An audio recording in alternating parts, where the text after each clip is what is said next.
Hey guys, Coach Keith Keppner here.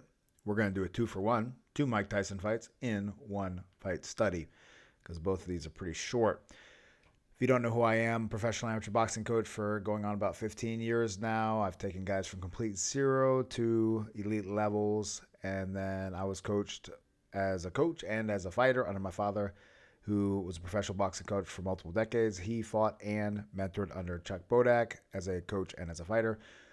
And Chuck worked with over 50 world champions, and he was the Olympic coach for Muhammad Ali. Let's get into Mike Tyson versus Robert KoolAid and see what we can garner from him. By the way, my book is out. Check it out. Ringside Secrets, 66 Ways to Outthink and Outfight Your Opponent. So it's on Amazon. You can get it anywhere in the world. Got a lot of reviews on it so far from people. More reviews coming up on Amazon, but as far as people messaging me about it, I'm like, hey, go review the book. So if you have read it, go review it. And then also, if you want to work with me, check out my elite level program where I work with everyone in the world or anyone in the world that wants to get to the next level. And the very important thing to remember is that knowledge is only part of the equation. We need feedback. That's really honestly what the most value of coaching is the feedback you get from doing something. You can know the moves, you can know the techniques, you can know the strategies, but to get feedback is so important. That's like with my level of boxing knowledge. I have a pretty good level of boxing knowledge. But if I were going to box again, I wouldn't do it without a coach. And it doesn't mean that I don't know a lot of things.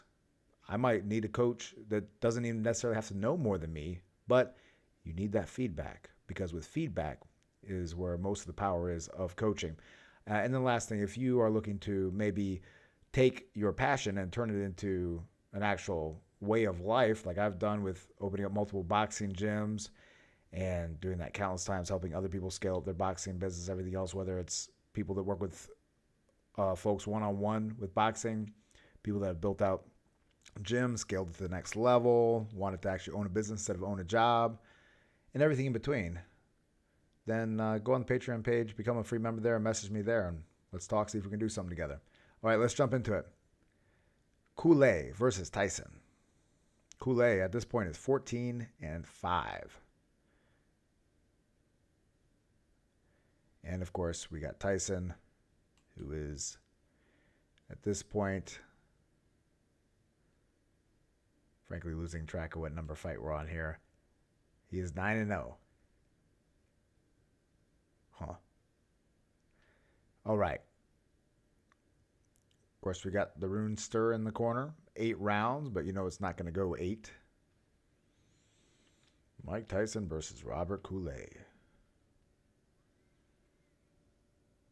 This is during that peak time when they're really building the brand very strong of Mike Tyson, stopping people, and that's where people seeing his fights on television just boosted him up so much and helped him become a cultural icon before he even won the heavyweight title. All right, so starting off the rip, comes with a great jab to the body right hand. It's hard because they switch shots right as he does it, but here's the jab to the body.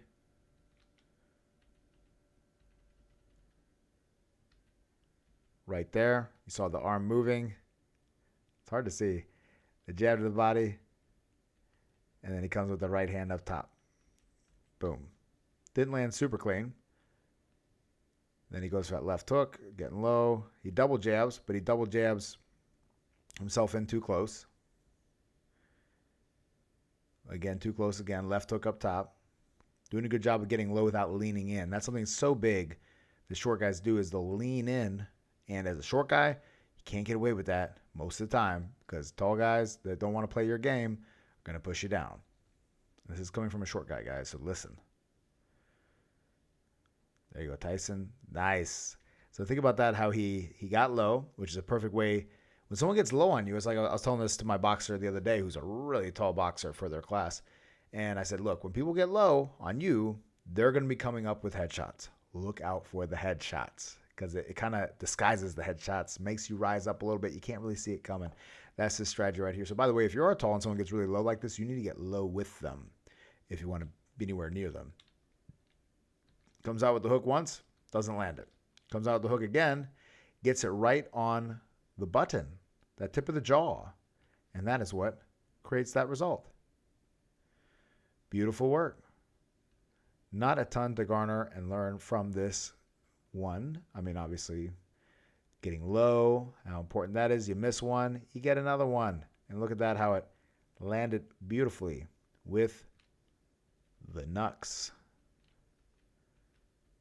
Boom. Oh, yeah. That was a bad drop right there. All right, so that was that one. Let's go on to the next one. 2 for 1, guys. Versus Sterling Benjamin. Right off the rip, I like how Mike is establishing the jab. Cutting down the ring. You see that, guys? So important. Right here. Watch those steps. Step, step, step. See? Cut down the ring. Lost him a little bit there.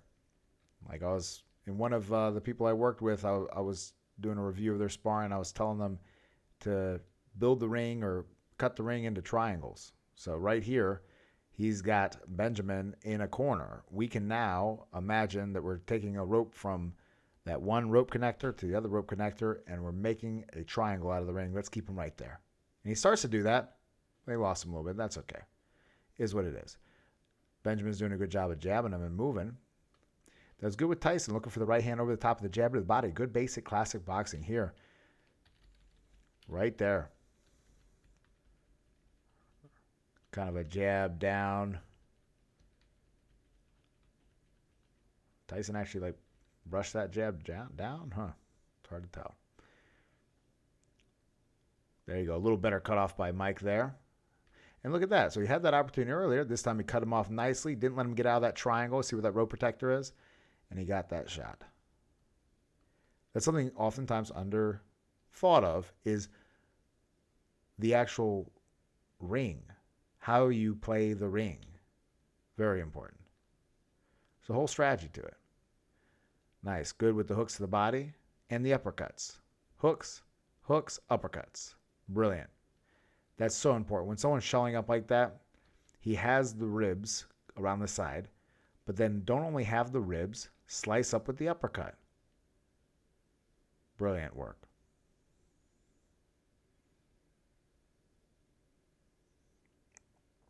You got to love the gravitas of Mike Tyson there. All right, guys. Well, geez, we did 2 of them, and it was still short. Are we going to do a third one? Here he's doing the Floyd Patterson of going over and trying to help the guy get up. Let's do a third one, guys. Let's do it. So the next one, Mike Tyson against Eddie Richardson. See, that guy's Sterling Benjamin. He's 5-6 at that time. For the heck of it. Robert KoolAid was 7-7. No wonder that happened. All right, again, this is where you got to remember the machine behind Mike Tyson. It was a great machine. But, of course, just like any person, right? Depends what machine you have that's getting you there, but also you have to know how to drive the machine, and he did his job when he got in the ring, so kudos to him. Oh, yeah, you see that guy was, lost before. Lost to Tyrell Biggs. Tyrell Biggs beat him before even Tyson beat him. All right. So let's go on and look at the next one right here. Eddie Richardson. 3 for 1, guys. Maybe we'll go more. This looks like a pretty good video. Not too bad. 10-0, 10 KOs. The myth of Mike Tyson and the legend is getting created here. All right. Another tall guy. Again, the announcements of the fighters and the words by the referee in the middle of the ring at this point in time are longer than the Mike Tyson fights themselves. All right. Let's get into it. Now, one thing, look at that. Tyson takes center ring right away. We see what HBA is, takes that center ring right away. It's in the center of the ring. His left is low. Look at this. Look at this. Looking like with his left out a little bit too. What type of boxing guard is that? Sorry. Watch my videos I've done on boxing guards. Anyway, so he's here. Oh, beautiful. Now this is where, that's right, this is where they said, oh, the first punch he threw knocked him down. It's true. It's true. What's important to know is there was the feint of the jab to the body. Okay? Very important. Use that. That's how he got in there for it. He feinted the jab for the body, in essence. He did like 3/4 of the jab to the body, which is more than most of the time you should feint it. But he half-timed the right hand off of it. Boom. And Richardson did not see that right hand. Now, Tyson comes right in. Control of the ring. Tries to get a left hook up top. Stays low, like we talked about. In close and low. But not leaning low, which is very important. Cutting off the ring. Tried to run him into a left hook. Didn't quite get it. Here. Low, low. Yeah, It's good. Someone's moving to your left side. Try to catch him on the left hook. We saw him do 3 fights ago. All right.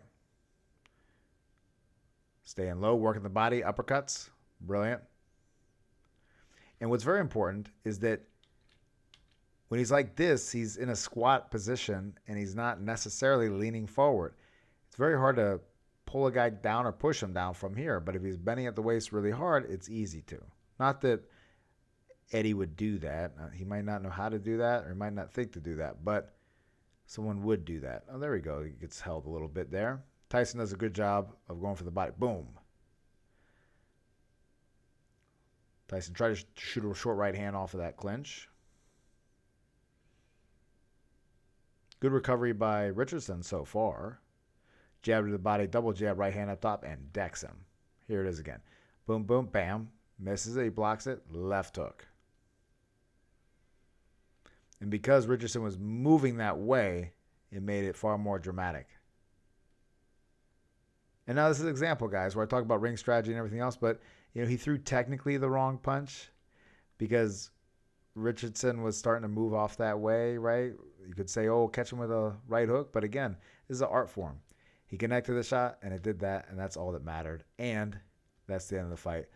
Watch a couple slow motion pieces of it. Yep, see, there's that half, or like almost 3/4 of a jab. Boom, bam. That's half-timed. That sets up that right hand. Beautiful connection with the knuckles. Then we see that shot that ended the night for Richardson. Boom. Gets low, boom. And if you see that, it's great. Richardson looks low, boom. Obscures the vision. The guy's looking down. He can't quite see the shot coming up. He's high while Mike Tyson is in and he's low. All right, guys. Well, there we go. 3 for 1. Man, all right. It will get longer as we go through these Mike Tyson fights. Hope you guys enjoyed it. Make sure you grab my book if you haven't already. And if you have already and you've read it, yes, make sure you go through, read it. By the way, there's a place for notes at the end of every chapter because, again, it doesn't matter what you read, what you learn. It's about how much you maintain it or retain it. And then, of course, there's the feedback element. So if you want to get to the next level and you feel like you need some help to do so, if you feel like you're struggling a little bit, hitting a stumbling block, let's turn that into a stepping stone. Hop on Patreon, join the custom program where it's not just some PDF thing that you buy and you use and you don't get any feedback about what you're doing. You get actual feedback from me every single day about exactly what you're doing, what you need to improve, and I build it out for you. And then also, if you're looking to make boxing more of your life, maybe you're someone that is really passionate about it and you want to turn your passion into an actual business of some type, hop on there as well. Shoot me a message. And if you have a gym and you're struggling, you want to get to the next level, you want to do what I did, which is build gyms that you can step out of and still have them run and do well and still produce fighters, even if you're not there day to day, then also message me on there as well. All right, guys. Watch out for the next video. I'll see you there. Have an awesome day.